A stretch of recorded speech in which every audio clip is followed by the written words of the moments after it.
tätä levyä niin aivan. Maria Kalanen ja Pekka Käppi Toore-podcast päällä. Sitä saa Samuli Volantolta tuolla uunituoretta levyä. Samuli Volanto tuolla äänipöydän takana. Hänellä on korttipääte, korttimaksu käy, ehkä mobile ja käteinen, kaikki käy. Et sinne vaan sitten kohta.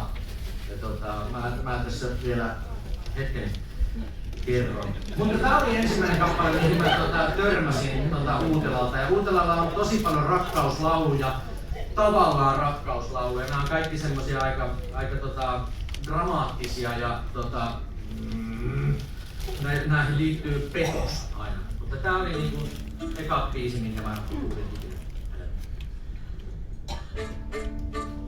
Petit kerran sä mun sitä kestänyt ja sen takia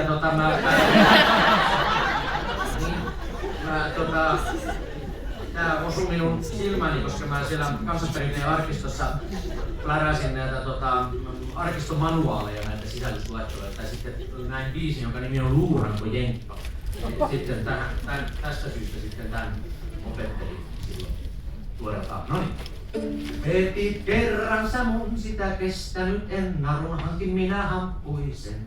Ja kun toinen sun saatteli vuoteeseen, vedin itteni hirteen. Ja kun tuuli mun luitani keinuttaa, olen ilmassa haamujen yön. Ja kun tuuli mun luitani keinuttaa, minä tanssin tahtia lyön. Varo kuitenkin armas se pettuuri, varo vierellä vieraahan. Minä saavun sun luoksesi haamuuna, suon sulle minä suutelman.